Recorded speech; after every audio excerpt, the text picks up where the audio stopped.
चलिए अब हम स्टार्ट कर रहे हैं आज की अपनी क्लास। हमारी ये जो क्लास है एमपी सेट और यूजीसी नेट की क्लास है। अब एमपी सेट और यूजीसी नेट की जो क्लास है इसका समय हो गया है शाम को 8:30। प्रतिदिन आपकी ये क्लास चलेगी। मैं इससे पहले 2 क्लासेस के बारे में जिक्र कर चुका हूँ। मैं बात इस समय कर रहा हूँ यूनिट नंबर 1 पर, जिसमें चर्चा हो रही है हमारा समाज कार्य सिद्धांत पर, यानी theories of social work practice पर बात कर रहे हैं हम लोग। बहुत इंपॉर्टेंट क्लास है। मैंने लास्ट 2 वीडियो जो बनाया है उससे श्योर है कि आप लोगों से 1-2 प्रश्न मिलेंगे। और आज आप लोग जो 1 घंटा व्यतीत करने वाले हैं इनसे भी आप लोगों से 1-2 प्रश्न मिलेंगे, यानी 2 से 4 प्रश्न, 2 से 4 नंबर मिल जाएंगे आपको। तो आज का जो हमारा सबसे पहली थ्योरी है ये रेशनल चॉइस थ्योरी है। इसको हम बोलते हैं तर्क संगत विकल्प का सिद्धांत बोलते हैं।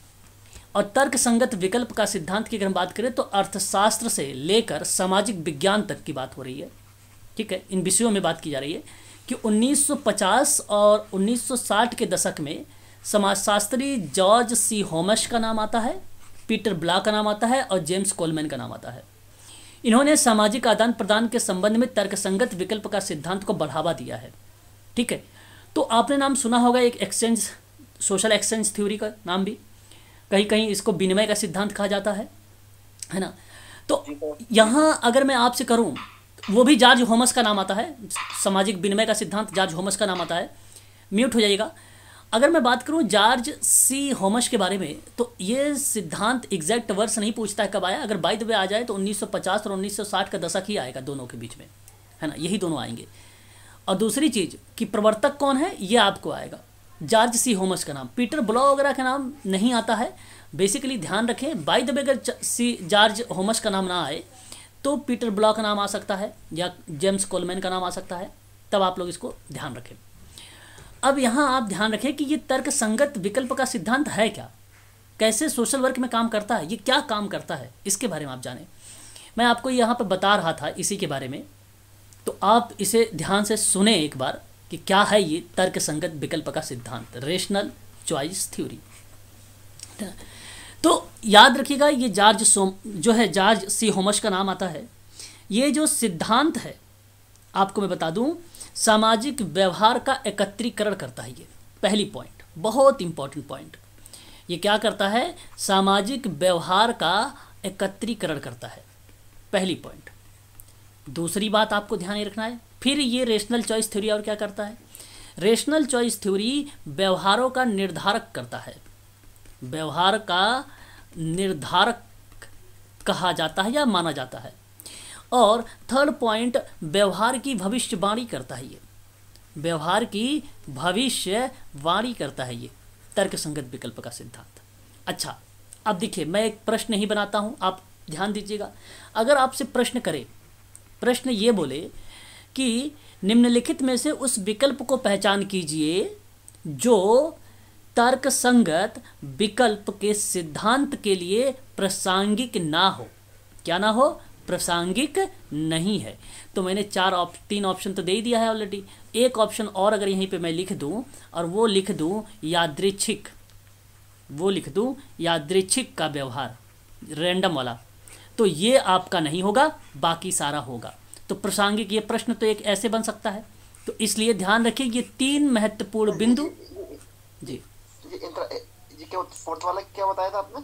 ये सर ये आता नहीं है, यादृच्छिक होता है, रैंडम बिहेवियर होता है, इसको रैंडम बिहेवियर कहते हैं, यादृच्छिक व्यवहार कहते हैं सर। तो ये रैंडम बिहेवियर इसमें नहीं आता है तर्क संगत में, है ना, ये तर्क संगत में नहीं आता है। ठीक है सर, तो मैंने एक प्रश्न देकर बताया आपको यहाँ पर, इस चीज़ को आप ध्यान रखें। अब देखो, अब ये है क्या, इन चीज़ों को समझने का प्रयास करें आप लोग, ध्यान दीजिएगा। तर्क संगत विकल्प का सिद्धांत जानते हैं क्या कहता है? ये आपको ये बताने का प्रयास करता है, इस चीज़ को आप ध्यान दें कि व्यक्ति तर्क संगत विकल्प बनाने के लिए, तर्क संगत RCT, ठीक है, तर्क संगत विकल्प बनाने के लिए अपने स्वयं के व्यक्तिगत उद्देश्य के अनुरूप परिणाम प्राप्त करता है और तर्क संगत गणना करने का उपयोग करता है। मतलब आप तर्क का मतलब समझ ही रहे होंगे, है ना, कोई चीज़ तार्किक बातों करना। तो तर्क संगत बनाने के लिए स्वयं के व्यक्तिगत उद्देश्य के अनुरूप हो, परिणाम प्राप्त करने के लिए तर्कसंगत गणना का उपयोग करता है, वही क्या कहलाता है, तर्कसंगत विकल्प का सिद्धांत कहलाता है। और साधारण शब्दों में समझने का प्रयास करिए। तर्क संगत विकल्प RCT जो है ये व्यक्तिगत स्व इच्छुक उपयोगिता, क्या उपयोगिता, अधिकतम करण पर आधारित है। पेपर में प्रश्न बनता है कि बताइए RCT जो है रेशनल चॉइस थ्योरी व्यक्तिगत स्व इच्छुक उपयोगिता अधिकतम करण यानी उस पर आधारित होता है। आपसे कहेगा किस पे आधारित है? व्यक्तिगत स्व इच्छुक उपयोगिता में क्या न्यूनतम तरीके से आधारित है या अधिकतम तरीके से आधारित है? तो आप लोग कहिएगा कि ये अधिकतम करण पर है। अधिकतम करण क्या होता है, क्या आप जानते हैं? इसका मतलब अगर मैं आपसे कहूँ, पूछूं तो बता सकते हैं? अधिकतम लाभ की बात होती है, अधिकतम करण मैक्सिमम की बात होती है। हाँ, तो मैंने केवल एक शब्द यहाँ पे जोड़ दिया, अधिकतम करण, बस, बाकी और कुछ नहीं था इसमें, है ना। जो मिनिमम या मैक्सिमम जो चीज़ें आती है, मैक्सिमम प्रक्रियाएं, उसको रिलेट कराती है, उसको प्रॉफिट बेनिफिट देने की बात करती है। तो ज़्यादा से ज़्यादा क्या करती है, ये व्यक्तिगत के स्व इच्छुक पर आधारित होती है। ये आपको ध्यान रखना होगा इस पॉइंट को। वहीं फिर अगर हम बात करें RCT के सिद्धांतों पर, तो कहता है कि उन परिणामों की अपेक्षा की बात करता है। किसकी? उन परिणामों की अपेक्षा। अच्छा, कितने लोग जानते हो अपेक्षा क्या होती है? बहुत कम बच्चे को पता होता है अपेक्षा। मैं कई बार बहुत शुद्ध हिंदी का प्रयोग करता हूँ, नहीं समझते, मुझसे पूछते भी नहीं है बच्चे कि ये सर इसका मीनिंग बताइए, है ना। अब अपेक्षा मतलब किसी की निंदा करना। नहीं, आप आशा कहिए। नहीं, अपेक्षा मतलब होता है आशा। हाँ, और अपेक्षा मतलब होता है किसी को निगलेक्ट करना। हाँ, ये होता है। तो उम्मीद करना, आकांक्षाएं, है ना, चाहत, एम्बिशन, अपेक्षाएं कहलाती है। तो मेरा कहने का तात्पर्य ये था कि RCT, हाँ, नहीं, अप्रिशिएट नहीं, अम्बिशन माने आकांक्षाएं, अम्बिशन। मैं आपसे ये कह रहा हूँ कि तर्क संगत विकल्प का जो सिद्धांत है सर, उन परिणामों की आकांक्षा या उपेक्षा या आशा करता है कि जो लोग अधिकतम लाभ और संतुष्ट प्रदान करते, उनके लिए बात करता है। अब जो लोग, तो मैं ये बात कह सकता हूँ कि ये कम्युनिटी वर्क और ग्रुप वर्क जब हम देते हैं तो ऐसी जगह पर भी हम RCT का प्रयोग कर सकते हैं, है ना। RCT का प्रयोग हम कर सकते हैं, इसलिए आप लोग इसे खासकर ध्यान रखें। सामान्य तौर पर अगर मैं बात करूं आप लोगों से, तो सामाजिक और आर्थिक व्यवहार समझने और अवसर औपचारिक रूप से मॉडलिंग करने के लिए उपयोग किया जाता है। तो मैं ये बात कह सकता हूँ आप लोगों से कि सामाजिक आर्थिक व्यवहार समझने और अवसर औपचारिक रूप से मॉडलिंग करने के लिए हम उपयोग में इसको ला सकते हैं। तो RCT किस पर आधारित हुआ? सामाजिक आर्थिक व्यवहार को समझने के लिए पर आधारित हुआ, और अवसर जो है उपलब्ध कराने पर आधारित हुआ, औपचारिक मॉडल पर आधारित हुआ। ये भी बात आपको ध्यान रखना होगा। RCT, बहुत लोगों ने RCT के बारे में सुना है लेकिन इनके मीनिंग के बारे में नहीं जानते हैं। आज इनकी मीनिंग के बारे में आप लोग समझ रहे हैं। व्यक्ति अपने स्वयं के हितों की जब बात करता है, स्वयं की हितों की बात करता है, हित का मतलब उद्देश्य भी हो सकता है, हित का मतलब लक्ष्य भी हो सकता है ना। इस बात को भी ध्यान रखें आप लोग। तो हितों का उपयोग चुनाव करने के लिए करता है,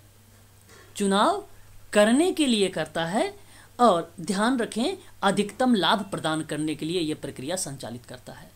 अधिकतम लाभ, ठीक है, प्राप्त करने के लिए यह प्रक्रिया संचालित करता है स्वयं के हितों के लिए। तो हम RCT का प्रयोग करते हैं।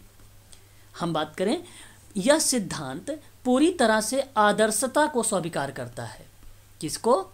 ध्यान रखेंगे आप सभी लोग, आदर्शता जो शब्द है उसके लिए ये यूज में लाया जाता है, ठीक है, उसको स्वीकार करता है और सबसे गंभीर प्रयास करता है इच्छा अनुसार स्पष्टीकरण और व्यक्तिपरक अर्थों को महत्वपूर्ण भूमिका निभाता है। तो आप ये एक बात तो ये तय हो गया कि आरसीटी वस्तुनिष्ठ पर आधारित नहीं है, जो कि सोशल वर्क इसी पर आधारित है। हम आरसीटी थ्योरी की बात करते हैं तो ये व्यक्तिनिष्ठ पर आधारित हो जाता है। तो इस बात को आप खासकर आईएमपी के रूप में नोट करिएगा, क्योंकि मैं कई बार शब्दों का प्रयोग करता हूँ आरसीटी वस्तुनिष्ठता और व्यक्तिनिष्ठता। तो ये व्यक्तिनिष्ठता पर आधारित है, ठीक है। इस बात को आप लोग ध्यान रखिएगा। आरसीटी के जो सिद्धांत थे जो मैंने आपको बताए हैं, उन चीज़ों को आप ध्यान रखेंगे। 4 सिद्धांत होते हैं, 4 सिद्धांत होते हैं आरसीटी के। इन 4 सिद्धांतों को नोट कर लीजिएगा।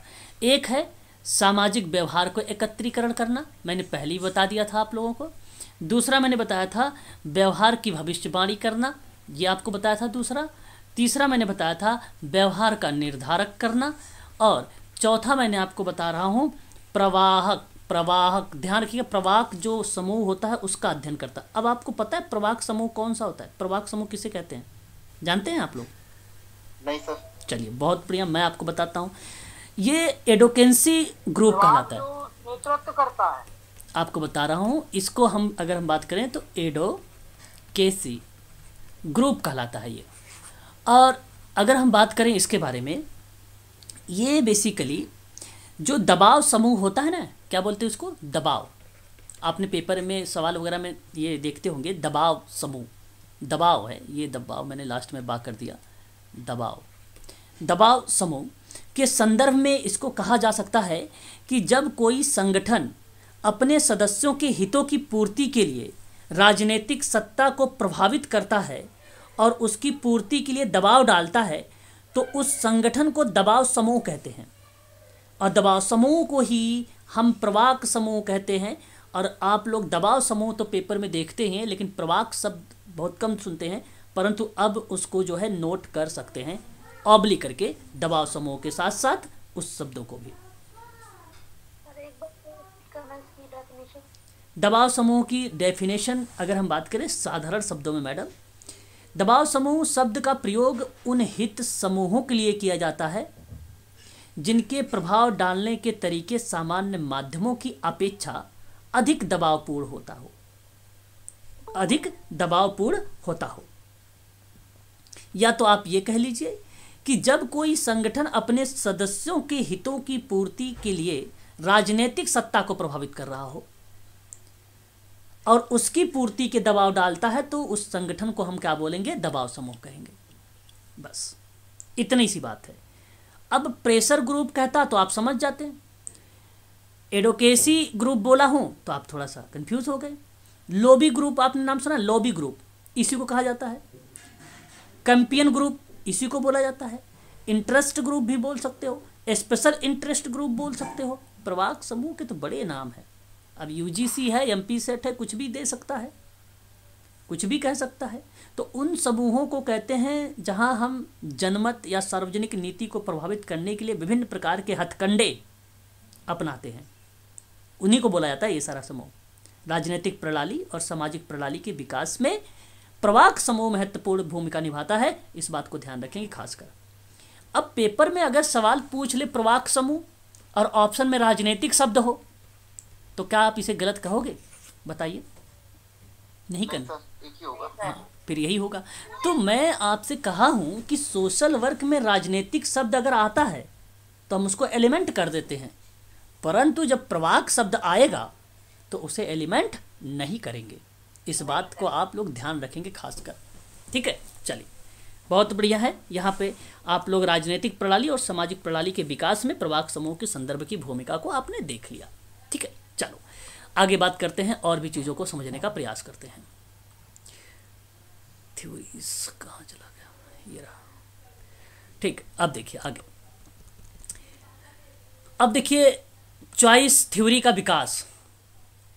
चॉइस थ्योरी का विकास, आपने एक नाम सुना होगा सम्मिलित करने वाले में, रियलिटी थेरेपी। नाम सुना है रियलिटी थेरेपी के बारे में? सुनना है कि नहीं बताइए। नहीं सुने हैं तो फिर बोला करें आप लोग, है ना? ठीक है। रियलिटी थ्योरी डॉक्टर ग्लासर और बड़े ही फेमस पर्सन है ये। रियलिटी अगर हम बात करें डॉक्टर ग्लासर के बारे में। तो reality theory develop by doctor William Glasser सन 1965 में किया था। बहुत इंपॉर्टेंट पॉइंट, आपको सम्मिलित करने वाले यूजीसी का पेपर में ये देखा होगा ज़रूर। अगर नहीं देखे हैं, नए बच्चे अगर आप हैं तो आप ज़रूर देखेंगे भविष्य में, मैं दिखाऊंगा। और रियलिटी थेरेपी को दुनिया के सामने पेश किया गया और ये सिद्धांत विकसित हुआ क्योंकि उन्होंने इसका अभ्यास किया था। अच्छा, ये क्या है, इसके बारे में भी मैं आप लोगों को थोड़ा सा रूबरू करवा दूं, बता दूं आप लोगों को, क्योंकि रियलिटी जो थ्योरी है, इस थ्योरी में सबसे अहम भूमिका अगर मानी जाती है तो ग्लासर की मानी जाती है, ना कि आप किसी अन्य पर्सन को लगाएंगे, है ना। आपको बता दूं कि विलियम ग्लासर ने एक किताब लिखा सन 1998 में। कब किताब लिखा था? 1998 में। थ्योरी 1965 की है, ध्यान रखिएगा। 1998 में एक किताब लिखा 20 जनवरी को, और उस किताब में इन्होंने मनोविज्ञान के काउंसलिंग के शब्द, परामर्श जो शब्द है, उसमें लगभग 50 वर्षों के सिद्धांत और अभ्यास की परिणति यानी रणनीति बना दिया। उसमें रणनीति के बारे में जिक्र किया कि ये रणनीति अगर आप करोगे तब जाके आपकी ये रियलिटी थ्योरी होगी। अच्छा, अब आप समझ रहे होंगे कि ये रियलिटी थ्योरी है क्या। कोई बात नहीं, अब समझो, यहाँ पे बताता हूँ। देखिए, ये जो रियलिटी थ्योरी है ना, ये थ्योरी आपको बताती है कि मानवीय ज़रूरतों के बारे में। सबसे पहली पॉइंट, मानवीय ज़रूरतें क्या हैं, आप इससे ये तय कर सकते हैं कि ये केस वर्क पर आधारित है। अब ये ज़रूरी नहीं कि ग्रुप वर्क में ना हो, कम्युनिटी वर्क में ना हो, इन तीनों में ये प्रक्रिया हमें देखने को मिल सकती है कि समूह में क्या ज़रूरत है, क्या ग्रुप में ज़रूरत है, क्या कम्युनिटी में ज़रूरत है, क्या केस वर्क में ज़रूरत है। उन ज़रूरतों को पूरा करती है ये। भौतिक कंपोनेंट हो सकता है, मानसिक घटक हो सकता है, पोषण हो सकता है, भावनात्मक क्रियाएं हो सकती हैं। ये सारी चीज़ें हमें देखने को मिलता है। देखो, कोई फर्क नहीं पड़ता कि बच्चा कितनी अच्छी तरह से पोषित और बौद्धिक रूप से उत्तेजित है, ये कोई फर्क नहीं करता। कोई फर्क नहीं पड़ेगा कि सेवार्थी के ऊपर कितना अच्छी तरीके से आपने उसे खिलाया पिलाया है, उसकी बौद्धिक प्रक्रियाएं हैं। लेकिन रियलिटी थ्योरी में अगर मैं आपसे बात करूं तो ये कहता है कि मानवीय स्पर्श के बिना जाने से उसका मानसिक, भावनात्मक और शारीरिक विकास भी रुक सकता है। उसका विकास अगर रुक सकता है तो ऐसी कंडीशन पे उसको आगे बढ़ाने की प्रक्रिया में रियलिटी थ्योरी की हमें ज़रूरत पड़ती है ना, वहाँ पर ज़रूरत पड़ती है। अब उत्तरजीविका की ज़रूरतें कुछ भी हो सकती हैं, खाना, कपड़े, आश्रय, सांस लेना, है ना, व्यक्तिगत सुरक्षा, कोई भी ज़रूरतें हैं, ये इसकी उत्तरजीविका की ज़रूरतें हैं। और इस रियलिटी थ्योरी में 4 मूलभूत ज़रूरतें हैं मनोवैज्ञानिक दृष्टि से। अब ये पेपर में आपकी प्रश्न बनाता है 4 मूलभूत। अब ये 4 मूलभूत किसके हैं? ग्लासकर के हैं, 1965 के हैं, रियलिटी थ्योरी हैं, उसके अंतर्गत बात की गई है। अब वो 4 कौन कौन से मैं नोट करवाना चाहता हूं आप लोगों को, आप नोट करिए। एक ज़रूरत है अपनापन, बोलता है अपनापन ऑप्शन में होगा, इसको जोड़ना भी कहेंगे, प्रेम भी कहेंगे। दूसरा शक्ति है, इसी को महत्व दिया गया है, इसी को क्षमता पर बात की गई है। तीसरा स्वतंत्रता है, इसी को स्वायत्तता भी बोला गया है। चौथा मनोरंजन और सीखना है, यानी अधिगम भी आप कह सकते हैं। साधारण शब्दों में अगर मैं बात करूं, अपनापन में बिलोइंग शब्द आता है, कनेक्टिंग शब्द जोड़ना आता है, लव प्रेम आता है। पावर की बात करें तो शक्ति आता है, सिग्निफिकेंस की बात करें तो महत्व आता है, क्षमता की बात करें तो कंपेटेंस आता है। फ्रीडम की बात करूं तो स्वतंत्रता आता है, और ऑटोनॉमी की बात करता हूं तो स्वायत्तता आती है। फन मनोरंजन की बात करता हूँ तो फन आता है, और लर्निंग की बात करता हूँ तो सीखना आता है। यहाँ पर आप ध्यान रखेंगे 4 मैंने हिंदी और इंग्लिश दोनों में बता दिया है, दोनों हमारे लिए इम्पोर्टेंट शब्द हैं, दोनों के दोनों हमारे लिए इम्पोर्टेंट शब्द हैं। फिजिकल कंपोनेंट, मेंटल कंपोनेंट और नेचुरल, है ना, इन चीज़ों को आप ध्यान रखेंगे। एक इमोशनल भी होता है, इमोशनल भी इसमें रिलेट होता है, ठीक है। इन चीज़ों को आप ध्यान रखेंगे। ये आपकी रिलेटिव थ्योरी आती है जो आपको बताता है इसके अंतर्गत 4 घटक होते हैं, इसी के 4 घटक होते हैं। आप ध्यान रखेंगे चारों घटक के नाम भी, 4 कंपोनेंट कौन कौन से होते हैं। एक होता है अभिनय, एक होता है आपका एक अभिनय होता है, एक सोच होता है, एक भावना होती है, एक शरीर विज्ञान होता है, शरीर विज्ञान होता है, एक शरीर विज्ञान होता है। आप अभिनय को एक्टिंग कह सकते हो, बिल्कुल। क्या थिंकिंग को सोच कह सकते हो, बिल्कुल। क्या फीलिंग को भावना कह सकते हो। आवाज़ जा रही कि नहीं जा रही है? जी जी। ओके। शरीर विज्ञान की बात करें अगर हम लोग, तो ये जो है इसको शरीर विज्ञान को क्या बोलते हैं हम लोग? फिजियोलॉजी? नहीं नहीं, वो तो मनोविज्ञान होता है। नहीं, फिजियोलॉजी, हाँ फिजियोलॉजी, फिजियोलॉजी, हाँ शरीर विज्ञान को हम बोल सकते हैं, है ना। तो इन चीज़ों को हमें ध्यान रखना है।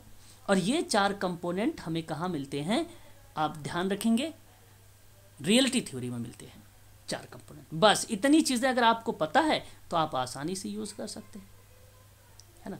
ग्लासर ने ये साफ शब्दों में कहा है कि गुणवत्ता वाले विद्यालय का उन्होंने निरीक्षण भी किया है और कहा है कि पारंपरिक पाठ्यक्रम विषय होना चाहिए, मुख्य नवाचार होना चाहिए, शिक्षकों और छात्रों और सीखने के बीच समूह प्रक्रिया के लिए गहरा और अधिक मानवतावादी दृष्टिकोण होना चाहिए। तो टोटली मिला जुला के मानवीय दृष्टिकोण पर आधारित है ये, बस ये बात आपको ध्यान रखना है।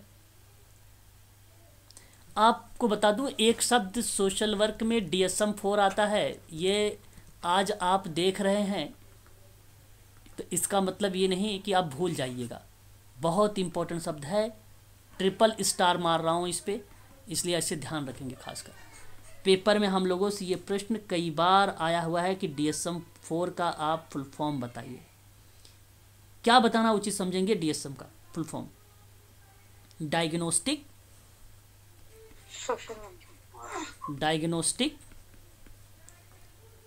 एंड स्टैटिस्टिकल और मैनुअल, ठीक है, of mental disorder, of mental disorder. और लिखा रहेगा DSM-4 करके नहीं, DSM-5 TR अभी आ गया है। इसका TR का मतलब यहाँ पे जो दिया गया है कुछ अलग नहीं है, ध्यान रखिएगा, मेंटल डिसऑर्डर को रिप्रेजेंट करने के लिए दिया है TR। बात को ध्यान रखेंगे खासकर। अब पता करें, ढूंढने लगे TR का फुल फॉर्म और लिखा रहेगा ऑप्शन में TR के बारे में, तो आप उसको मत लगाइएगा, इसको लगा के आइएगा। 2 नंबर मिलेंगे आप लोगों को, भूलिएगा मत, बहुत इंपॉर्टेंट सवाल है। मेडिकल सोशल वर्क का ये ट्रेंड चल चुका है इससे प्रश्न में, तो आप लोगों से भी ये देखने को मिल सकता है। चलिए, ये बात आप लोग ध्यान रखिएगा। अब बढ़ते हैं आगे, कुछ चीज़ों को और देखते हैं। सामाजिक विनिमय का सिद्धांत समाजशास्त्री मनोवैज्ञानिक सिद्धांतों जो जोखिम और लाभ निर्धारित करने के लिए लागत लाभ विश्लेषण लागू करने वाले 2 पक्षों की बातचीत सामाजिक व्यवहार का अध्ययन करता है। सामाजिक विनिमय का सिद्धांत जॉर्ज हॉमस द्वारा विकसित किया गया, जो एक समाजशास्त्री थे। यह पहली बार सन 1958 में अपने सोशल बिहेवियर एक्सचेंज करके एक किताब लिखा, उसमें ये दिखाई दिया था। तो अगर प्रश्न बने सोशल एक्सचेंज का या सामाजिक लेन देन का या विनिमय का सिद्धांत, तो 1958 लगाइएगा। किसका नाम लगाएंगे आप? जॉर्ज हॉमस का। किताब भी उसी समय आई थी। कौन सी किताब थी? Social behaviour S exchange. अब होमस ने छोटे बच्चों का अध्ययन किया है। उन्होंने का मानना भी है कि भाई समाज, समुदाय, समूह को जो है सामाजिक प्रणाली के रूप में सबसे अच्छा देखा है। ये बात हमें देखने को मिलती है। अब इसी सिद्धांत में और भी विद्वानों के नाम आते हैं, परंतु 1958 में जॉर्ज होमस की भूमिकाएं बहुत ही सर्वोच्च मानी गई है, इसलिए जॉर्ज होमस का नाम ही ऑप्शन में भी आता है और इसलिए आपका यही सही होता है। आप देख सकते हैं एक्सचेंज का मतलब विनिमय का, विनिमय का अर्थ किसी वस्तु को बदलने, किसी दूसरे वस्तु का आदान प्रदान या सेवाओं के बदलने सेवाओं का आदान प्रदान, इसका बात करता है विनिमय में। आधुनिक विनिमय सिद्धांतवादी कौन कौन से हैं? आधुनिक समय के विनिमय का जो सिद्धांतवादी हैं वो जॉर्ज होमस हैं। जॉर्ज होमस विनिमय व्यवहारवाद के सिद्धांत के जनक कहलाएंगे। पीटर ब्लाउ का नाम अभी पढ़े थे आप लोग, संरचनात्मक विनिमय का सिद्धांत कहलाएंगे। माइकल हैजर का नाम पढ़े थे आप, विवेकी विकल्प सिद्धांत आता है। इन तीनों का नाम भी आप लोग ध्यान रखिएगा। सबसे ज़्यादा इम्पोर्टेंट जो रहेंगे ये रहेंगे। ठीक है आरती मैडम, बताइए। ठीक है, इस चीज़ को आप ध्यान रखिएगा। हाँ चलिए आगे बढ़ते हैं। उसके बाद देखिए सोशल बिहेवियर इट्स, ठीक है, एलिमेंट्री फॉर्म्स दिया गया है 1961 का। ठीक है, ये बुक है जॉर्ज होमस की। द ह्यूमन ग्रुप्स की बात करें 1950 की। व्यवहार, मनुष्य व्यवहार के 3 नियम हैं, गतिविधियां हैं, अंतःक्रिया है, मनोभाव है। मनोभाव है। अब इसके सिद्धांत की 4 प्रमुख अवधारणाएं हैं। 4 प्रमुख अवधारणाएं। वर्तमान की गतिविधियां भूतकालीन गतिविधियों के द्वारा प्रभावित होता है, पहली पॉइंट।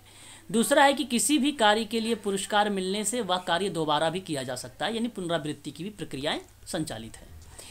कोई व्यक्ति उस गाड़ी को बार बार करेगा जिससे उसे अधिक लाभ या संभावनाएं बनती है, क्रिया कह लीजिए। और जब किसी को उसकी गतिविधि के लिए पुरस्कार नहीं मिलता है तो उस गतिविधि से आक्रामक व्यवहार लाभ उठा लेता है। ये आपको बता दूं, जो ये थ्योरी है जॉर्ज होमस की प्रक्रिया में अगर हम बात करें तो खासकर ADHD वाले बच्चों के लिए और ASD बच्चों के लिए लागू होती है। ASD का फुल फॉर्म जानते हैं आप लोग? पेपर में आता है, मेडिकल, बताएं क्या होता है?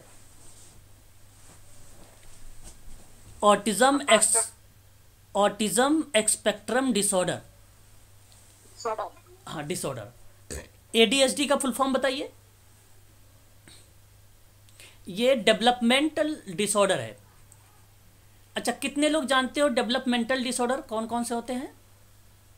एक ADHD आता है, एक एनोरेक्सिया नरोसा आता है, एक बुलिमिया नरोसा आता है। सर नहीं मालूम, एक बार डिटेल में बता दो। डेवलपमेंटल डिसऑर्डर जो है मैम, एक ADHD में आता है, attention deficit hyper activity disorder.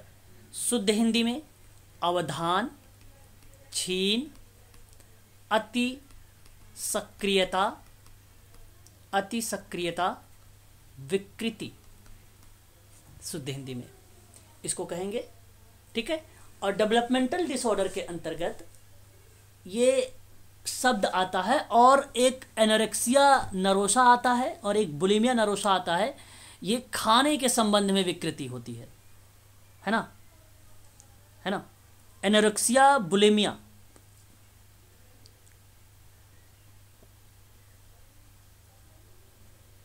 Clear? क्या होता है एनोरेक्सिया नरोसा के बारे में आपको पता होना चाहिए। अगर मैं आपसे बात करूं एनोरेक्सिया नरोसा के बारे में, तो इसको हम लोग बोलते हैं क्षुधा। हिंदी में क्या बोलते हैं इसको? क्षुधा, अभाव। खाने से संबंधित एक विकार है जिससे व्यक्ति अपने वजन और खाने को लेकर बड़ा चिंताग्रस्त रहता है, बड़ा ही चिंतित रहता है। उसके बारे में ये बताता है एनोरेक्सिया बुलिमिया। इसका मतलब कि एक प्रकार का आहार संबंधी विकृति है। स्वस्थ शरीर वजन बनाए रखने से इनकार और स्थूलकाय हो जाने का डर होता है, उसी के संबंध में ये जो है विकृति आती है। इसी को हम लोग बोलते हैं एनोरेक्सिया। एनोरेक्सिया बोलते हैं खाने के संबंध में। क्या इस बात से आप सहमत हैं एनोरेक्सिया, जिसे अक्सर एनोरेक्सिया की बात करें, खाने का विकार है, जो शरीर का कम वजन बढ़ाने का अत्यधिक जो डर होता है उसके प्रति ये बताता है एनोरेक्सिया। ठीक है, करेक्ट है, क्लियर है? जी सर। हाँ, ये याद रखेंगे। अब देखो, इस खाने की क्षतिपूर्ति करने के लिए व्यक्ति उल्टी भी करता है या इनीमा का दुरुपयोग कर लेता है ना। इनीमा आप जानते हैं, मूत्रवर्धक शब्द को रिप्रेजेंट करता है, इनीमा। ठीक है, ठीक है, तो इस चीज़ों को रिप्रेजेंट करता है। उसी तरीके से अगर मैं आप लोगों से बात करूं तो एक शब्द बुलिमिया शब्द आता है, नाम सुना है आप लोगों ने? बुलिमिया नरोसा। जी सर। ये क्या चीज बताता, बताएं जरा एक बार, क्या बताता है ये बुलिमिया नरोसा? ये बुलिमिया नरोसा भोजन खाने से संबंधित एक गंभीर विकार, हाँ, जो अधिक खाना खाने के लिए जाना जाता है, वजन बढ़ाने से बचने के तरीकों को भी शामिल करता है इसमें, है ना। तो ये बड़ा गंभीर एक प्रकार की बीमारी है ये आप कह लीजिए, और बार बार अपने शरीर का आकार और वजन के बारे में सोचते रहता है, हर समय वजन बढ़ाने का डर बनाए रखता है, और पेट भर के जो है बाद में खाता है, फिर जब तक पेट दर्द ना शुरू हो जाए तब तक वो रोकता ही नहीं। बहुत ज़्यादा व्यायाम भी करता है, जानबूझकर उल्टी भी करना शुरू कर देता है। ये प्रक्रिया भी यहाँ पर मिलती है ना। ऐसे अगर हम बात करें तो ऐसी कंडीशन पर अगर आप लोगों को, अगर मैं बात करूं रीज़न क्या आ सकते हैं, तो मानसिक तनाव भी हो सकता है, डाइटिंग भी हो सकती है ना, इसमें रीज़न बना सकता है। इससे अगर आपको बचाव करना है या निदान करना है तो पूरा शरीर का चेकअप होगा, खून की जांच होगी, पेशाब यानी यूरिन की जांच होगी, मानसिक जांच होगी, चिकित्सकीय जांच होगी, मतलब सारी प्रक्रिया, एक्सरा वगैरह सब कुछ होता है इसी में, है ना, नरोसा में। मनोचिकित्सक की इसमें बहुत अहम भूमिका होती है। टास्क थेरेपी सुना है आपने? टास्क सेंट्रल थेरेपी कितने लोग जानते हो? टास्क सेंट्रल थेरेपी बताओ एक बार। Sir TCT. हाँ, टास्क सेंट्रल थेरेपी ही दिया जाता है इसमें, बुलिमिया वाले में। ठीक है, बुलिमिया वाले में। चलिए, होमस के विनिमय संबंधी प्रस्ताव क्या है? सफलता संबंधी प्रस्ताव है, उद्दीपक संबंधित प्रस्ताव है, मूल्य संबंधी प्रस्ताव है, वचन परिवर्तन प्रस्ताव है, और आक्रामक अनुमोदन मतलब एक्सेप्टेंस प्रस्ताव है। इन चीज़ों को इसने शामिल किया है। ठीक है, पीटर ब्लाउ ने संरचनात्मक नियम में क्या बताया, exchange and power in social life की 1964 में बुक लिखी पीटर ब्लाउ ने, इंपॉर्टेंट किताब है ना। और सामाजिक संरचना को अपने अध्ययन को सामग्री का आधार माना। विनिमय के नियम की बात करूं, विवेकपूर्ण नियम है, पारस्परिक का नियम है, न्याय का नियम है, सीमांत उपयोगिता का नियम है, असंतुलन उपयोगिता का नियम है। ये पीटर ब्लाउ के हैं। विनिमय के लक्षण बताए गए हैं। विनिमय और सामाजिक एकीकरण है, विनिमय और आस्था है, सामाजिक विभागीकरण है, सामूहिक मूल्य है, विनिमय और शक्ति है। आप लोगों को मैंने कल पीडीएफ दिया था ना, उसको एक बार देखा होगा। माइकल हैजर विवेकी विकल्प का सिद्धांत दिया था 1987 में, प्रिंसिपल ऑफ सोशल जो ग्रुप सोलिडेटरी की जब बुक आई थी उसी समय ये जो है दिया था इन्होंने। तो इसके लक्षण बताए गए, समूह की सुदृढ़ता, सामाजिक नियंत्रण और उद्गामी लक्षण और विवेकी विकल्प, ये बताए गए इसके लक्षण है। मानव शास्त्र में विनिमय का सिद्धांत की बात करें तो जेम्स जॉर्ज फ्रेजर का नाम आता है। ठीक है, फोकलोवर इन द ओल्ड टेस्टमेंट की बात हुई, 1919 में आई, और यह आर्थिक अभिप्रेरक संस्कृति के प्रतिमानों को निश्चित करती थी। ये जेम्स जॉर्ज फ्रेजर का मानव शास्त्र के विनिमय सिद्धांत है, बहुत इंपॉर्टेंट है एमपी सेट के लिए ये। ठीक है, याद रखेंगे इसके बारे में। ये सवाल जितने भी एमपी सेट कर रहे हैं इसका स्क्रीनशॉट ले लीजिएगा, श्योर है ये प्रश्न मिलेगा, है ना। बात करते हैं वेलिनोवस्की के बारे में। तो जब आदिम समाजों के सदस्यों में सांस्कृतिक और सामाजिक विनिमय होता है तो उसके पीछे कहीं भी आर्थिक अभिप्रेरणा नहीं होते है। यदि कोई अभिप्रेरणा है तो वह है मनोवैज्ञानिक, और ये बात कहते हैं वेलिनोवस्की। तो सामाजिक विनिमय के सिद्धांत में अगर हम बात करें तो अहम भूमिका है मनोवैज्ञानिक शब्द, और किसके पॉइंट ऑफ व्यू से? वेलिनोवस्की के पॉइंट ऑफ व्यू से। ठीक है, ये बात ध्यान रखिएगा। मार्शल मार्श के बारे में बात करें, विनिमय संरचनावाद का सिद्धांत है। द गिफ्ट इनकी एक बुक है। द गिफ्ट इनकी एक बुक है, इस चीज़ को भी ध्यान रखिएगा। ये किताब कब आई है मालूम है किसी को? द गिफ्ट करके, द गिफ्ट मार्शल मार्श का नाम आता है।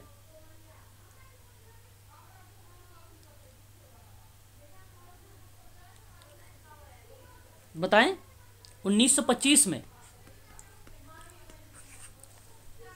नहीं पता था क्या? चलो ठीक है, लिख लीजिए मार्शल मार्श। और ये फ्रांसीस समाजशास्त्री हैं। इन्होंने 1925 में इस पे किताब लिखा, जो ये किताब थी पारस्परिकता और उपहार विनिमय सामाजिक सिद्धांत को पर आधारित थी। तो अगर आपसे प्रश्न बने कि बताइए पारस्परिकता और उपहार विनिमय के सामाजिक सिद्धांत की नींव किसने डाली? मार्शल मार्श ने डाला। और अगर आपसे प्रश्न पूछे कि पारस्परिकता और उपहार विनिमय का सिद्धांत 1925 में आया, ठीक है, और ये किताब किस विद्वान की थी? Marshall Marsh. तो आप बताएंगे मार्शल मार्श का नाम, ये किताब उनकी थी, मार्शल मार्श की थी, समाजशास्त्री रहे हैं, बड़ी फेमस किताब रही है द गिफ्ट, ठीक है। इस चीज़ को आप लोग ध्यान रखेंगे खासकर। अब इस सिद्धांत में अगर हम बात करें तो विनिमय के कारण समाज की संरचना, यह हम समाज के सामूहिकता को मानता है। फ्रेजर ने उपयोगिता का नकारा है, ठीक है, आलोचना हुई है यहाँ पर, ठीक है। और विनिमय व्यवहार के पीछे समाज के नियम को सर्वोपरि माना है। विनिमय व्यवहार के पीछे जो है क्या है? समाज है। तो समाज का जो नियम है वो सर्वोपरि है, यानी सर्वोच्च माना है। तो ये भाई बात आप कह सकते हैं। Levi Strauss, very very most important नाम, बहुत ही फेमस पर्सन है, ये आप ध्यान रखेंगे खासकर, ठीक है। लेवी स्ट्रॉस, इनके बारे में सुना है आपने? लेवी स्ट्रॉस के बारे में? बिल्कुल जी, ओके, माता पिता। ओके। जब हम लेविस स्ट्रॉस के बारे में बात करते हैं तो इनका नाम आप ध्यान रखिएगा, समाजशास्त्र में बहुत फेमस रहा है लेविस स्ट्रॉस का। लेविस स्ट्रॉस ने एक संरचनावाद पर अपना विचार डालते हुए कहा था कि सामाजिक प्रणाली सहित प्रत्येक प्रणाली का एक विशेष संरचना होती है। सामाजिक प्रणाली सहित, किसकी? सामाजिक प्रणाली सहित। और अगर सामाजिक प्रणाली के साथ में प्रत्येक प्रणाली की एक विशेष संरचना होती है, तो ये बात लेवी स्ट्रॉस ने कहा है और अपने सिद्धांत में, और कहा है, ध्यान रखिए, नातेदारी का विनिमय का सिद्धांत इसी का है। आप याद रखेंगे द एलिमेंट्री स्ट्रक्चर ऑफ काइनशिप की जो बात हो रही है, 1969 की किताब है, बड़ी फेमस किताब है, ये आपको ध्यान रखना होगा, ठीक है। नातेदारी संरचना का विश्लेषण किसने किया है? नातेदारी संरचना का विश्लेषण, हाँ ध्यान रखेंगे, कभी कभी थ्योरेटिकल पर्सपेक्टिव इन सोशोलॉजिकल करके पूछता है, तो आप इनका ज़रूर नाम यहाँ पे देखेंगे। लेवी स्ट्रॉस के बारे में ये चीज़ें आपको ध्यान रखना चाहिए, बहुत ही फेमस पर्सन है इनके बारे में। इन्होंने दो टाइप मानव व्यवहार के दो प्रकार बताए हैं। इन्होंने मानव व्यवहार के दो प्रकार बताए हैं। मानव व्यवहार दो टाइप से करता है। पहला प्रतीक, याद रखेंगे आप सभी लोग, प्रतीकात्मक। दूसरा अप्रतीकात्मक। अप्रतीकात्मक पता होना चाहिए आप लोगों को, बड़ी ही इंपॉर्टेंट पर्सन है। लेवी स्ट्रॉस ने मानव के प्राणी शास्त्री और सामाजिक दोनों व्यक्ति के रूप में स्वीकार करते हैं ये, ठीक है। इस बात को आप लोग जरूर ध्यान रखेंगे, बहुत ही फेमस पर्सन है इनके बारे में।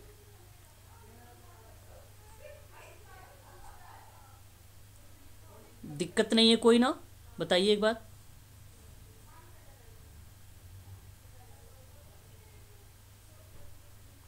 चलो फिर आगे बढ़ें। चलो बहुत बढ़िया। अब देखिए संघर्ष का सिद्धांत पता होना चाहिए आप लोगों को। बताइए संघर्ष का सिद्धांत किसने दिया? Karl Marx. बहुत बढ़िया।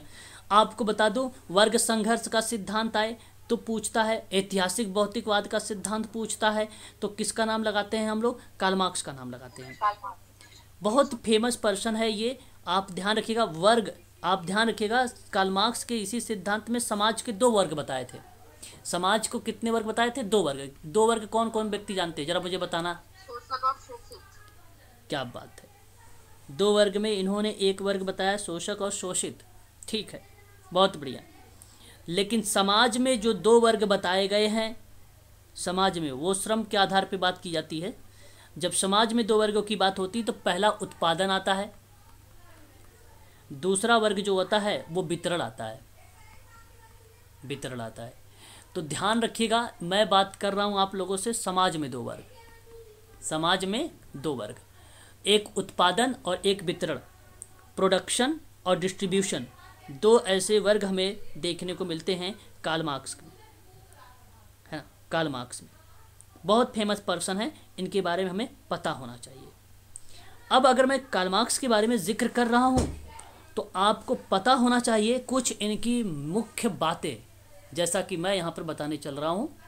अगर नोट करेंगे तो बड़ी अच्छी बात रहेगी, क्योंकि उनसे पेपर में सवाल हम लोगों से पूछे जाते हैं। पहला तो आपको ये ध्यान रखना है, सबसे ज़्यादा इम्पोर्टेंट किताब है ये, द कम्युनिस्ट शब्द, द कम्युनिस्ट मैनिफेस्टो, मैनिफेस्टो वाला शब्द याद रखना होगा। बहुत ही फेमस है द कम्युनिस्ट मैनिफेस्टो के बारे में बात करें तो यह किताब आई थी कब? तो ध्यान, 1948। हाँ, 21 फरवरी 1948। अब इसमें 2 विद्वान का नाम आता है पेपर में। कार्ल मार्क्स सब लोग जानते हैं। अब कार्ल मार्क्स ना दे और आपको ऑप्शन में दे दे फेडरिच एंगल्स का नाम दे दे, एंजल्स का नाम दे दे, तो आप इनको लगा के चले आइएगा। और नहीं तो फिर तो कार्ल मार्क्स अगर हैं तो सबसे अच्छी बात है कि नहीं? सबसे अच्छी बात है। कम्युनिस्ट पार्टी की घोषणा पत्र जो वैज्ञानिक कम्युनिस्ट का पहला कार्यक्रम मूलक दस्तावेज था। साम्यवाद के मूल सिद्धांतों की अगर विवेचना की गई है साम्यवाद के बारे में, तो आप बता दीजिएगा कम्युनिस्ट मैनिफेस्टो है। कौन सी है? कम्युनिस्ट मैनिफेस्टो है। और साम्यवाद तो आप लोगों को पता होगा कि बताना पड़ेगा? बताइए, अगर नहीं पता है तो मैं बताता हूँ। साम्यवाद क्या होता है? अरे भाई, साम्यवाद क्या होता है नहीं मालूम? समाजवाद का चरम परिणति है, जहाँ सामाजिक राजनीतिक दर्शन के अंतर्गत एक ऐसी विचारधारा के रूप में वर्णित जिसमें संरचनात्मक स्तर पर समता मूलक वर्गविहीन समाज की स्थापना की जा रही हो। वर्गविहीन समाज, वर्गविहीन के बजाय आजकल क्या आ जाता है? अभिजात्यवाद आ जाता है। और शायद मैंने आपको जब हिस्ट्री पढ़ा रहा था तो वहाँ पे अभिजात वर्डों के बारे में जिक्र किया था, है ना। मुझे याद है, आप लोग को पता नहीं कैसे याद नहीं होता है। चलो, बताया था। अच्छा, ये तो 1848 है ना कम्युनिस्ट मैनिफेस्टो, आपने 1948 लिखा हुआ। अच्छा, 21 फरवरी 1848 है। ठीक है, करेक्ट जवाब पहली। दूसरी बात ध्यान रखेंगे आप सभी लोग, अगर प्रश्न आए द जर्मन आइडियोलॉजी करके, क्या करके आए?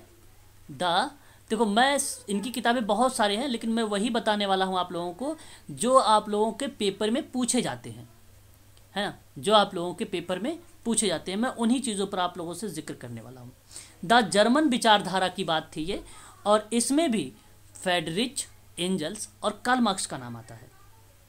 याद रखेंगे, सन 1932 किताब है ये, 1832 नहीं है, ठीक है, ध्यान रखेंगे। 1922 ये आपका सही था, 1848 सही था, ठीक है, ये बात आप ध्यान रखेंगे। याद हो गया? ये 2 चीज़ें बताते चलिएगा आप साथ साथ, है ना। और आप ध्यान रखिएगा एक किताब और, दास कैपिटल का नाम तो आप लोगों ने सुना ही होगा। दास कैपिटल का नाम तो सुना ही होगा। कैपिटल टी कैपिटल, हाँ, एक मिनट, कैपिटल में आपका CIPITAL होगा, कैपिटल, है ना। दास कैपिटल, हाँ सही, अब सही है। हाँ, 1867 है, ये आपका सही है। है ना, ये करेक्ट हो गया। उसके बाद अगर हम बात करें आप लोगों से, द होली फैमिली, कौन सी? The Holi family. हाँ, होली फैमिली, है ना, होली फैमिली 1844। 1844 हाँ फर्स्ट बुक। हाँ। और उसके बाद अगर हम बात करें द, बहुत इम्पोर्टेंट किताब पेपर में आ चुका है, poverty of philosophy, poverty of philosophy 1847। 47, ठीक है, करेक्ट रहेगा। हाँ, इसको भी ध्यान रखेंगे आप लोग। सारी इम्पोर्टेंट चीज़ों पर मैं आप लोगों से जिक्र कर रहा हूँ, ठीक है, इन चीज़ों को आप लोग ध्यान रखेंगे, खासकर कार्ल मार्क्स की किताबों के बारे में, ठीक है। बस इतनी चीज़ें आप लोग ध्यान रखिएगा, और इसमें कोई और ख़ास इम्पोर्टेंट किताब नहीं है, ठीक है, करेक्ट, याद रखेंगे। आगे बढ़ते हैं, है ना। द्वंद्वात्मक भौतिकवाद, कुल जानते हैं कुल कितने इनके कितने सिद्धांत हैं? कुल 7 सिद्धांत हैं, 7 सिद्धांत हैं। द्वंद्वात्मक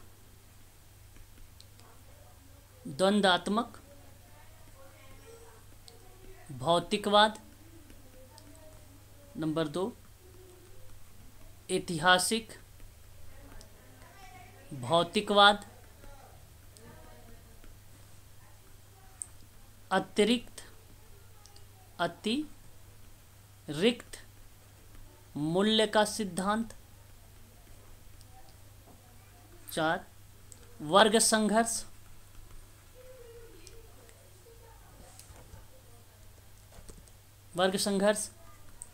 नंबर 5, लिख रहे हो ना आप लोग?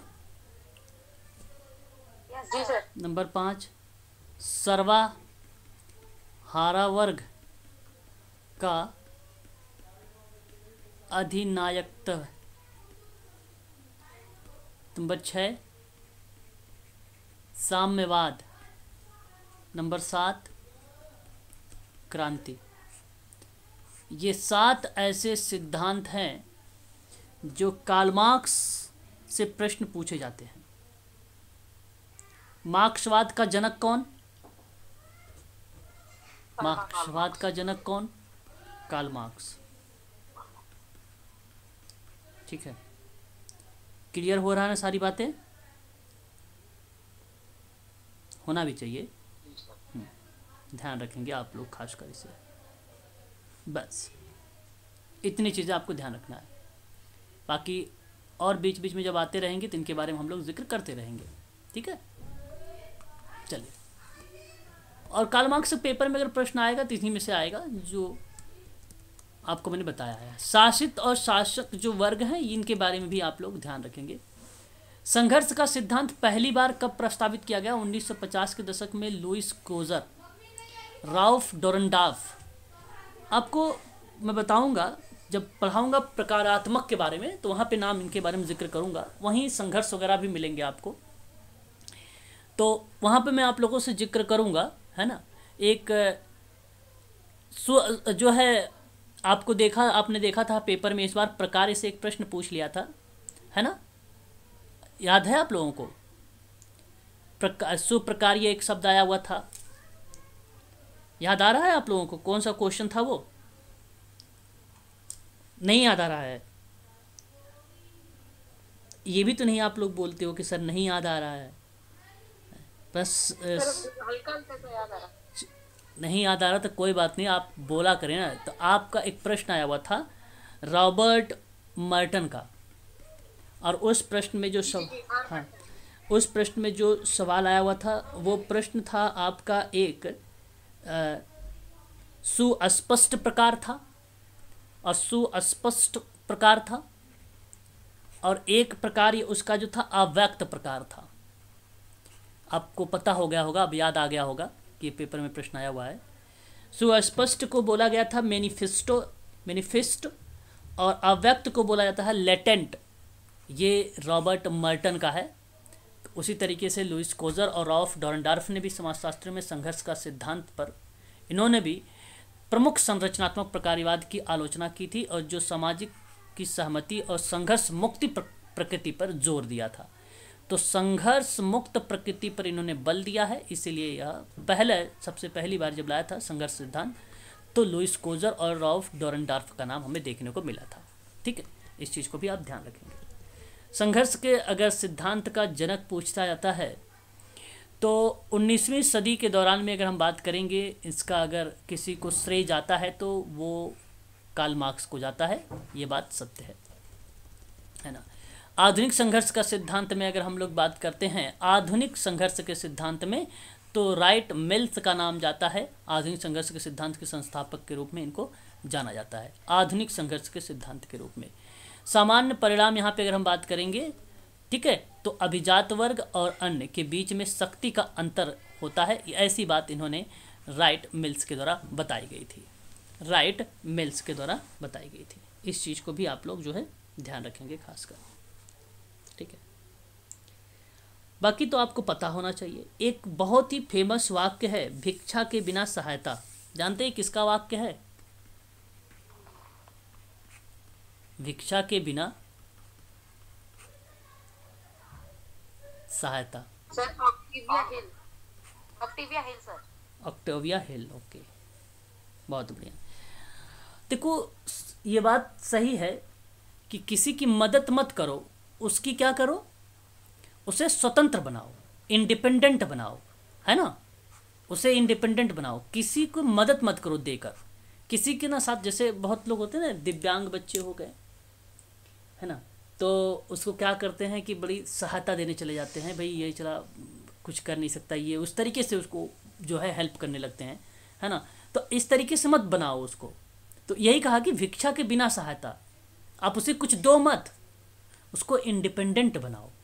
लोग चले जाते हैं उसको क्या करने, भाई दान देने चले जाते हैं, किसी अगर डिसेबिलिटी का अगर विद्यालय है, स्कूल है, तो इसका तो छोड़ो। आप लोगों ने आजकल एक रील देखा होगा, बेटी पे जो रील बनाई जाती है, बनाते हैं लोग, आपने देखा होगा नहीं, कहते कि अगर घर में कोई बेटी पैदा होती है तो उसको कहते भैया अरे तुम्हारे घर में लक्ष्मी आई है। बड़े अच्छी रील लगी मुझे वो, है ना।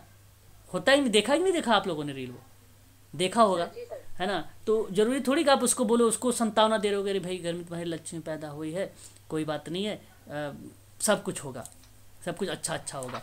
अरे क्या ज़रूरत है तुम्हें ये सब कहने की? क्या आप मदद करने जाएंगे उसकी? इस तरीके से आप उससे बोल रहे हैं। मेरे समझ से भाई लड़कों से अच्छा तो आजकल लड़कियां हैं, है ना। आप लोग उठा के देख लीजिए, जो समाज में जो चल रहा है उसको करिए ना, जो आजकल चल रहा है उस पर बातचीत करिए, जो वर्तमान और भविष्य में जो चीज़ें होंगी उसके बारे में बात करिए, जो बीत गया उसको छोड़िए, वर्तमान को देखिए, है ना। तो संघर्ष सिद्धांत के अगर हम बात करें, दो वर्ग होते हैं, है ना। अब यहीं पर देखिए, सर्वहारा वर्ग उन लोगों का वर्ग है जो मजदूरी के लिए अपना श्रम जो है बेचते हैं, अर्थात श्रमिक। पूंजीपति वर्ग उन लोगों का वर्ग है जो उत्पादन के साधनों का मालिक है, और दूसरा जो है श्रम शक्ति को खरीद कर। मैंने अभी आपको बताया है दो वर्ग कौन कौन से होता है। एक आपका पूंजीपति बताया था अभी अभी, पूंजीगत या उत्पादन, और दूसरा क्या बताया था, वितरण। जी सर। हाँ, वितरण, ठीक है, ये बात ध्यान रखेंगे। अब देखिए ट्रांसपर्सनल साइकोलॉजी। ट्रांसपर्सनल साइकोलॉजी 1968 में अब्राहम मैस्लो ने उन लोगों में से थे जिन्होंने ट्रांसपर्सनल मनोविज्ञान मानवतावादी मनोविज्ञान से अलग करने के लिए मनोवैज्ञानिक में चौथी शक्ति के रूप में घोषित किया था। ट्रांसपर्सनल शब्द की शुरुआत का श्रेय अगर किसी को जाता है तो वो नाम क्या आता है, ध्यान रखेंगे, स्टेनिस्लाव ग्रोफ का और एंथोनी जो है सुटिच का नाम, ठीक है। तो ये दो नाम जाता है, स्टेनिस्लाव ग्रोफ का नाम और एंथोनी सुटिच। नहीं, ट्रांसपर्सनल है ये, ट्रांसएक्शनल थ्योरी नहीं है, ट्रांसपर्सनल साइकोलॉजी है ये, है ना, जो मानवतावाद पे आधारित है। आवश्यकता का पदानुक्रम सिद्धांत किसने दिया है? तो मैस्लो ने दिया है, हाँ, वही पे आधारित है, हाँ, उसी से आधारित है। 1969 में द जर्नल ऑफ ट्रांसपर्सनल साइकोलॉजी का प्रकाशन हुआ था और 1971 में जो है एसोसिएशन फॉर ट्रांसपर्सनल साइकोलॉजी की स्थापना हो गई थी। ठीक है, ये भी बात ध्यान रखेंगे। ठीक है, और यहाँ आप देख सकते हैं ट्रांसपर्सनल थेरेपी के अंतर्गत क्या क्या चीज़ें आती हैं। मेंटल चीज़ें आती हैं, फिजिकल आती है, और इंटेलेक्चुअल आता है, क्रिएटिव आता है, इमोशनल आता है, सोशल चीज़ें आती हैं, इसमें शामिल किया गया है। एक व्यक्ति के अंदर जो है मनोसामाजिक पक्ष कौन कौन से हो सकते हैं, उन्हीं चीज़ों पर जिक्र किया जा रहा है यहाँ पर। कार्ल जंग के द्वारा जो है ट्रांसपर्सनल सिद्धांत क्या है, इनका कहना है कि अपनी मानवता के माध्यम से देवत्व की खोज करने का प्रयास करता है और किसी व्यक्ति के विकास और विकास का एक उत्पाद होता है। तो कार्ल मार्क्स के अकॉर्डिंग अगर हम बात करते हैं तो कार्ल मार्क्स नहीं, कार्ल जुंग के अकॉर्डिंग अगर हम बात करते हैं तो सामूहिक बेहोश को ट्रांसपर्सनल बेहोश बताया था इन्होंने, है ना। ये symbolic, very very most important शब्द, IMP डबल स्टार मारिएगा, है ना, ध्यान रखिएगा।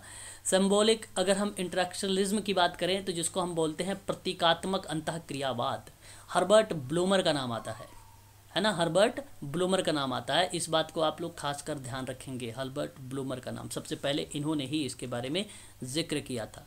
फिर मीड आए, जेम्स आए, जॉन डेवे आए और CH कूले आए। इनके विचार रहे हैं जो प्रतीकात्मक अंतःक्रिया के अंतर्गत इनके विचार आए हैं।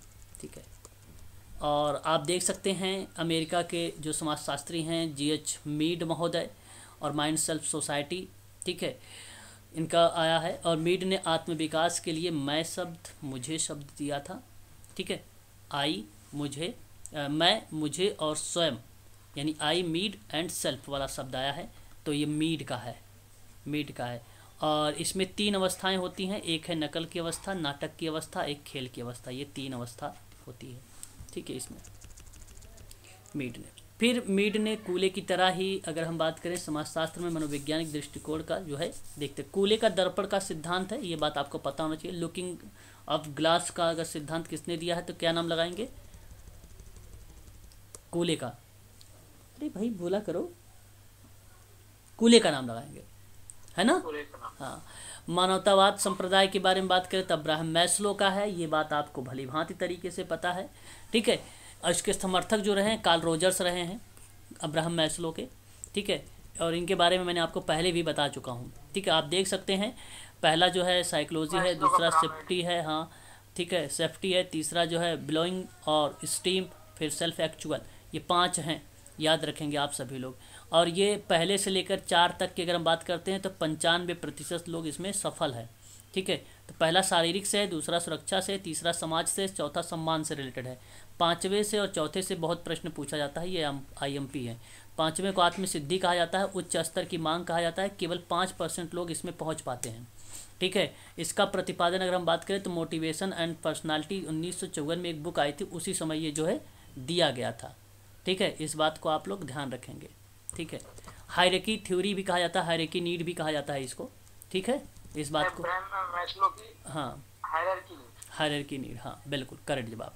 ठीक है, इस चीज़ को आप ध्यान रखिए। बेसिक नीड अगर बोला गया है तो इन दोनों को बोला गया है बेसिक नीड है, और इन दोनों को बोला गया है जो है साइकोलॉजिकल नीड है, और इसको जो बोला गया है सेल्फ एक्चुअलाइजेशन भी कह सकते हो आप। ठीक है, नीड कहा जाता है, हाँ सेल्फ स्टीम नहीं सेल्फ स्टीम ये बोलेंगे आप, हाँ स्व प्रत्यक्षीकरण हो गया, ये आत्मसम्मान हो जाता है ये, और ये तदात्मिक दोस्ती, परिवार, जीवन साथी इसमें आ जाते हैं। दूसरों का सम्मान करना, दूसरों का सम्मान करने वाला जो शब्द आता है इसमें आता है। और भेदभाव से परे की बात हो, सामाजिक बात हो, समस्या निवारण की बात हो, ठीक है, तथ्यों का स्वीकार करने की बात हो, तो वह बनता है आपका क्या, स्वप्रत्यक्षीकरण, जिसको हम बोलते हैं सेल्फ एक्चुअलाइजेशन बोलते हैं। ठीक है, शारीरिक या अगर हम बात करें या नौकरी, संसाधन या स्वास्थ्य या प्रॉपर्टी आदि की ज़रूरतों की बात करते हैं तो ये आपकी सुरक्षा की बात आती है, यानी सेफ्टी को रिप्रेजेंट करता है। और शारीरिक ज़रूरत क्या था, भूख, प्यास, रोना, सेक्स इत्यादि जो है शारीरिक ज़रूरत के अंतर्गत रखी गई है। आप देख सकते हैं ऊपर की जो 2 अवस्थाएं हैं उसको उच्च स्तर बोला जाता है, जो नीचे की 3 अवस्थाएं हैं उसको क्या बोला जाता है, निम्न स्तर बोला जाता है। हाँ, ये बात आप ध्यान रखेंगे। ठीक है, सोशल कंस्ट्रक्शनलिज्म के बारे में बात करें अगर हम लोग सामाजिक रचनावाद के बारे में जिक्र करें तो बेसिकली मैंने पहले ही बताया था कल की क्लास में ही कि नाम आता है किसका, आपको पहले ही बता रखा था लेवाइगोत्स्की का। लेकिन जब हम बात करते हैं सामाजिक निर्णयवाद का सिद्धांत में, तो 1966 में 1966 में एक पुस्तक आई थी the social constructs of reality करके, और ये किताब 1966 में आई थी, ठीक है। और पीटर एल द्वारा जो है इसको पेश किया गया था, ठीक है। बर्गर और थॉमस जो है लकमैन द्वारा जो है इसके विचारों से प्रेरित हुए थे, जिसमें कार्ल मार्क्स और दुर्खिम और जॉर्ज हर्बर्ट मीड भी शामिल किए गए थे। तो ये सिद्धांत अगर प्रश्न पूछेगा तो पीटर एल के बताइएगा, 1966 में बताइएगा। और सामाजिक सांस्कृतिक सिद्धांत पूछेगा तो लेवाइगोत्स्की का नाम बता दीजिएगा। देखिए यहाँ पे लिखा गया है वाइगोत्स्की का सिद्धांत, ठीक है। सामाजिक निर्माणवाद और रचनावाद के सिद्धांत के जनक में लेवाइगोत्स्की का नाम आता है, ठीक है। इस बात को ध्यान रखेंगे।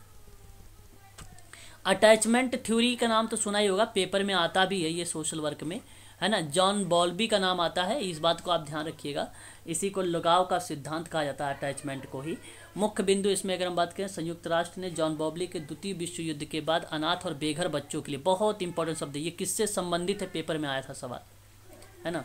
तो ये याद रखिएगा, अनाथ और बेघर बच्चों के अनुभव की जाने वाली कठिनाइयों पर एक पुस्तक थी और उसी पर यह आधारित था, जॉन बॉल्बी का, ठीक है, जॉन बॉल्बी का, ठीक है। अटैचमेंट थ्योरी जॉन बॉल्बी और मैरी एसवर्ड ने सन 1991 में संयुक्त राष्ट्र में जो है ये किताब लाए था, है ना। उसमें जो है ये सिद्धांत जो है मूल सिद्धांतों पर आधारित था, उसी पर ये किया गया था, ठीक है, काम। उसके बाद आप देख सकते हैं जॉन बॉल्बी का नाम, और ये किताब है 1969 की, ठीक है। और ये एडिशन है 2014 की, एडिशन है 2014 की, ठीक है, एडिशन। आपने नाम तो सुना होगा जो है कंटेजियन थ्योरी करके, आकस्मिक सिद्धांत। ये बेसिकली सामूहिक व्यवहार का सिद्धांत है, वहाँ पर यूज़ करते हैं ये, है ना, वहाँ पर यूज़ करते हैं कंटेजियन थ्योरी। संगठनात्मक सिद्धांत का दावा करता है और निगम जो है कि व्यवस्थित करता है, कंपनी के नेतृत्व पर बल देता है, निर्णय होने के लिए कोई सबसे अच्छा तरीका के बारे में जिक्र नहीं करता है, क्रिया को स्तंभ बनाने की बात करता है, हाँ उस पर बात करता है। और आकस्मिकता का जो सिद्धांत के जनक हैं वो आप ध्यान रख लीजिएगा, फ्रेड एडवर्ड फिडलर का नाम आता है, ये जनक है। बहुत इंपॉर्टेंट पीडीएफ है ये आप सबके लिए, है ना, जरूर इसको पढ़िएगा आप सभी लोग। 95 पेज का है, आप देख सकते हैं ऊपर यहाँ पे लिखा हुआ है 95 पेज की है, बहुत इंपॉर्टेंट पीडीएफ है ये, ठीक है। तो आकस्मिकता का मॉडल जो है आप देखिए, तो फ्रेड एडवर्ड फिडलर ने सन 1964 में दिया था। 2 दिन समय लीजिए, लेकिन कोई बात नहीं, चलेगा, लेकिन आप लोग ज़रूर पढ़ के जाइए इसके बारे में। इकोलॉजिकल सिस्टम की बात करते हैं, थ्योरीज के बारे में। देखिए बहुत इंपॉर्टेंट नाम है, बहुत बच्चों को तो याद हो चुका है ये, है ना। अमेरिकी विद्वान जो है यूरी ब्रोफेन-ब्रेनर ने सन 1976 में मानव विकास के लेकर व्याख्या किया था इन्होंने। तो इसका जो संशोधन का पार्ट माना जाता है, मॉडल के रूप में दृष्टिकोण की विशेषताओं के रूप में जब बताया गया, तो वो 2000 में बताया गया था। तो इसमें कुल टोटल अगर हम बात करें पारिस्थितिकी तंत्र के अंतर्गत, तो बताए गए हैं 5 ऐसे समूह जो कभी कभी पेपर में क्रम को लेकर पूछता है। तो ध्यान रखिएगा, माइक्रो, मेसो, एक्सो, मैक्रो क्रोनिक सिस्टम के रूप में इसको जो है जाना जाता है। अब एक एक करके बात कर लेते हैं, ये प्रश्न भी आया हुआ था इस बार सोशल वर्क में, है ना। माइक्रो सिस्टम का मतलब होता है तत्कालीन पर्यावरण की संरचना की बात करता है, जहाँ एक व्यक्ति सीधे माता पिता, भाई बहन, शिक्षक और साथियों के साथ अंतःक्रिया करता है। बहुत ही सिंपल शब्दों में लिखा हुआ है सब कुछ। और फिर अगर हम बात करते हैं मेजो में, तो यह मॉडल जो है दूसरा स्तर माना जाता है। इसके अंतर्गत अगर हम बात करें, एक बच्चे के माता पिता, शिक्षक के साथ क्या संबंध है, माता पिता अपने बच्चों के दोस्तों के साथ कैसा व्यवहार कर रहा है, इन चीज़ों को देखने को मिलता है मेसो सिस्टम में। फिर उसके बाद आता है आपका एक्सो सिस्टम में, तो इसमें सामाजिक संदर्भ रखा गया। बहुत इंपॉर्टेंट शब्द है कि समाज को कौन रिलेट करता है, एक्सो सिस्टम रिलेट करता है। समाज कार्य के या सामाजिक संदर्भ में होने वाली जो घटनाएं होती है वो मेसो सिस्टम कहलाती है। और इसमें जैसे कि माता पिता का हस्तांतरण, कार्य अनुसूची, मातृत्व उपलब्धता, पितृत्व, अवकाश, अस्पताल उपलब्धता, सरकार और नीतियां इत्यादि को शामिल किया गया है एक्सो सिस्टम में, ठीक है, इस वाले सिस्टम में, ठीक है, याद रखेंगे आप सभी लोग, ठीक है। और फिर उसके बाद आता है माइक्रो में, सांस्कृतिक मूल्य, रीति रिवाज, नियम इसमें शामिल किए गए, सबसे बाहरी स्तर का और इसका कोई विशिष्ट संदर्भ नहीं होता है। ये मैक्रो सिस्टम के अंतर्गत रखा गया ये वाला प्रक्रिया, जहाँ पे एटीट्यूड और आइडियोलॉजी द एंड कल्चर वगैरह शब्दों को रिप्रेजेंट करता है। उसके बाद आता है क्रोनो सिस्टम के बारे में। तो इन्होंने कहा कि यह एक किसी भी सामाजिक ऐतिहासिक घटनाओं जैसा है। युद्ध और देश की आर्थिक स्थिति के संदर्भ में बात करता है। क्रोनो शब्द का समय को संदर्भित करता है, समय को संदर्भित करता है। तो आप देख सकते हैं यहाँ पर सारी चीज़ें आपको मिल जाएंगी। प्रश्न आपके सामने है, आप मुझे बताएंगे। ब्रोफेन ब्रेनर ने विकास के सिद्धांत के लिए सरकार की नीति और सामाजिक परिवर्तन के लिए व्यक्ति की पारिस्थितिकी तंत्र का कौन सा परत शामिल की गई है? बताइए। मैक्सो, माइक्रो और क्रोनो और एक्सो। सांस्कृतिक परिवर्तन और नीति देख लीजिए, पॉलिसी वगैरह, नीति वगैरह कहीं पे आ रही है? बताइए आप लोग। गवर्नमेंट एजेंसी वगैरह, पॉलिसी वाले, माइक्रो सिस्टम, मैक्रो सिस्टम। चलो एक एक करके देख लेते हैं। यहाँ सरकारी नीति तो पहली बात माइक्रो में तो है नहीं, अब इसको तो काट दीजिए। अच्छा, इसमें देख लीजिए, फिर दूसरे में भी कहीं है सरकारी नीति वगैरह? नहीं है, काट दीजिए। एक्सो में देख लीजिए आप लोग, कहीं विकास के लिए संदर्भ में घटनाएं वगैरह हैं, सरकार की नीति वगैरह तो है तो एक्सो में। तो यहाँ कहाँ से आप लगा दिए? सांस्कृतिक मूल्य, रीति रिवाज, नियम वगैरह बनाए गए हैं। अच्छा, माइक्रो या तो एक्सो होगा। मूल्य, सांस्कृतिक मूल्य दिया गया है, तो सांस्कृतिक परिवर्तन है व्यक्ति के नेतृत्व में अगर हम बात करते हैं। ओके ओके ओके ओके, सरकार के द्वारा, सरकार की ये नीतियाँ। अरे भाई, आपका एक्सो सिस्टम होगा, माइक्रो सिस्टम नहीं होगा। सरकार की नीति एक्सो होगा। हाँ, एक्सो सिस्टम होगा। ऑप्शन नंबर आपका D is the right answer. D is the right answer. ठीक है, चलिए, तो ये थे आज की क्लास। मैंने आप लोगों को यहाँ पे थ्योरी कंप्लीट करा दिया। पूरी थ्योरी आपकी यहाँ पे डन हो गई। अब कोई थ्योरी नहीं रह गई है, और भी जो चीज़ें आएंगी बीच बीच में मैं आप लोगों से चर्चा करूँगा, वहाँ पर बता दूँगा, है ना? ठीक है, कंप्लीट हो गई ना? हाँ जी। और भी जो बीच में बच्ची वगैरह है, जैसे फैमिली थेरेपी भी आपको बची है ना? फैमिली थेरेपी आपको जब परिवार वाला चलेगा वहाँ पे बता दिया जाएगा। तो और जो बचाएगी, जैसे टास्क सेंट्रल थेरेपी है अभी, वो भी बची पड़ी। वो सब थेरेपी वगैरह में आती हैं, थ्योरी में नहीं आती हैं। थेरेपी अलग है, थ्योरी अलग है ना? वो थेरेपी है। समझ रहे हैं मेरी बात आप लोग? नहीं समझ पा रहे हो? फिर ठीक है, ठीक है। चलिए, तो आज के लिए बस इतना ही रखते हैं। हम लोग जो है कल बाकी क्लासेस करेंगे, यही समय रहेगा। 8:30 पर आप लोगों की जो है क्लास डेली चलेगी, एमपी सेट और यूजीसी नेट की। बाकी 6:30 पर आपकी जो क्लासेस होंगी वो आधारित रहेंगी आपकी एमपीपीएससी पर। एक क्लासेस दिन में मैं आप लोगों को और प्रोवाइड कराता हूँ जो एमएसडब्ल्यू पर आधारित होती है ना? वो भी क्लासेस आप लोगों को देखना चाहिए। अभी हम लोग उस पर आज जो है कंप्लीट कर दिए हैं। हिस्ट्री वगैरह बात कर रहे थे। कितना टाइम है सर दोपहर वाली का? दोपहर वाली वो कभी भी हो सकती है, या तो 3 बजे हो जाती है या तो कभी 1 बजे हो जाती है। बेसिकली 1 बजे का हमने टाइम रखा है ना? दोपहर वाली क्लासेस है, ठीक है। चलिए।